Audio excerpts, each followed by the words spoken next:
I just listened to a Suze Orman podcast where she had a guest called Michelle call in.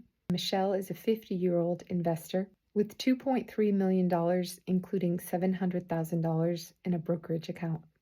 No, no, no, no. This is what Ms. Orman told Michelle when asked whether buying an annuity for tax purposes and income made sense. Orman was quite blunt. She doesn't want people touching annuities, life insurance investment vehicles, or insurance investments of any kind. Here's the part that worries me the most about this.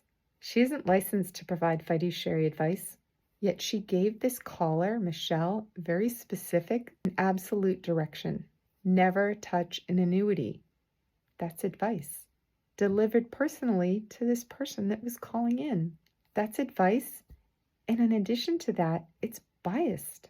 Real financial advice needs to be personal. That's why it's called personal finance. It needs to be tailored to the individual, not shouted in absolutes on a podcast.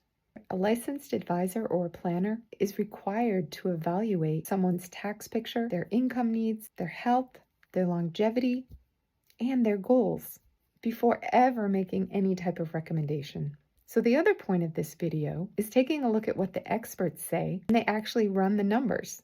So let's take Michael Finke as one of the experts. He actually responded in an article called Suze Orman Gets It Wrong on Annuities and Taxes. Here's a few highlights from that article. Tax deferral can matter. Annuities allow earnings to grow tax deferred until withdrawal, which can improve after-tax income compared to fully taxable investments. And then we have lifetime income value. Guaranteed income has behavioral and psychological benefits. For many retirees, these go beyond the simple math. And then it depends. Fees, product design, and individual circumstances matter. For some people, annuities can add meaningful stability and flexibility, and for others, not so much.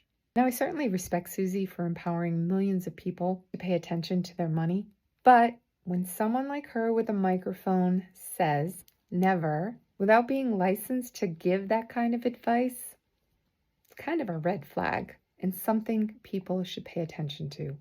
You need to take advice from a licensed, registered financial advisor who understands everything about your situation, and hopefully someone that isn't biased. Even those advisors who are saying never buy an annuity, they're kind of biased, right?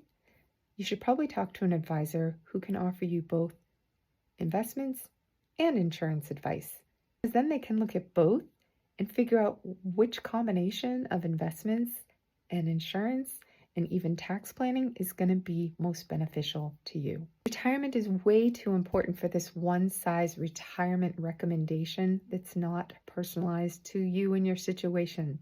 Get the facts, run the math, and seek advice from someone who's legally and ethically bound to act in your best interests. Good luck, and here's to knowing more, having more, and living more now and in retirement.